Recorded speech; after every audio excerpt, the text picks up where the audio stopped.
এই হলো মেয়েদের সবচেয়ে প্রিয় খাবার ফুচকা তৈরির আসল অবস্থা। ফুচকা যে নাম শুনলে জিভে জল চলে আসে। স্কুল কলেজের আড্ডা হোক বা বন্ধুর সাথে ট্রিট কিংবা প্রেমিক প্রেমিকার বিকেলের দেখা, ফুচকা যেন আবশ্যক। বিশেষ করে মেয়েদের কাছে তো ফুচকা মানেই সুখের উৎস। কিন্তু এই সুখের উৎসের পেছনের দৃশ্য যদি একবার দেখে ফেলেন, তাহলে হয়তো জীবনে আর কখনো এই খাবারের দিকে ফিরেও তাকাবেন না। চোখে সর্ষে তেল লাগিয়ে বলছি না, বরং বাস্তব চিত্রটাই তুলে ধরছি। দেশের আনাচে কানাচে ছড়িয়ে থাকা ফুচকার অধিকাংশ কারখানার অবস্থা ভয়াবহ।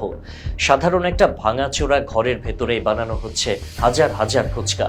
একদিকে পচা দুর্গন্ধযুক্ত আটা, অন্যদিকে ব্যবহৃত পোড়া কালো তেল, যা দেখে মনে হবে যেন গাড়ির ইঞ্জিন তেল। তেল এতটাই ঘন কালো আর দুর্গন্ধময় যে সুস্থ কোনো মানুষ তার পাশে দাঁড়িয়ে নিঃশ্বাসও নিতে কষ্ট পাবে। তবুও তাতে ভাজা হচ্ছে ফুচকা প্রতি মুহূর্তে।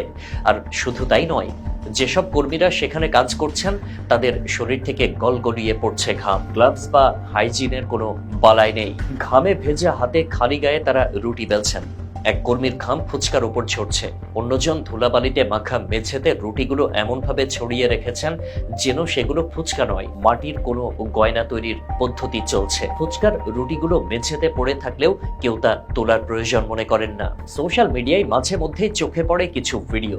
ফুচকার দোকানি একই গামছা দিয়ে বারবার ঝাড়ছেন খাবারের ধুলাবালি, একই হাতে স্পর্শকাতর জায়গায় হাত দিয়ে আবারও খাবারে স্পর্শ করছেন। ক্রেতাদের সামনে ঠোঁটের কোণে থাকা ঘাম মুছে সেই হাতেই পরিবেশন করছেন আপনার আমার পছন্দের ফুচকা। ভাবুন তো, আমরা আসলে কি খাচ্ছি? দেশের নানা প্রান্তে এমন পরিস্থিতি।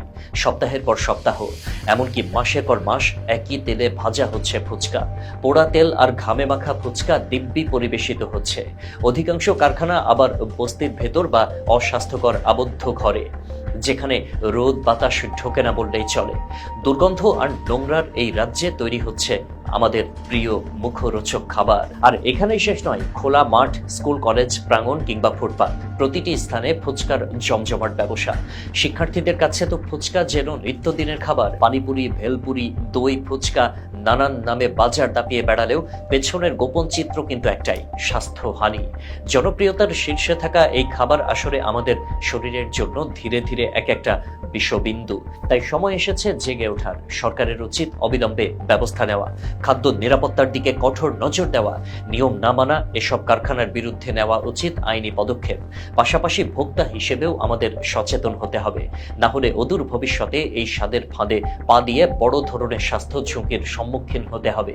বিশেষ করে ছোট শিশুদের এমন খাবার থেকে দূরে রাখার ব্যাপারে বাবা মায়ের আরও যত্নবান হওয়া জরুরি। ফুচকা যদি থেকে যায় আনন্দের খোরাক, তবে তা হতে হবে নিরাপদ। না হলে এই সুখের খোরাকই একদিন বিষাদে পরিণত হতে বাধ্য।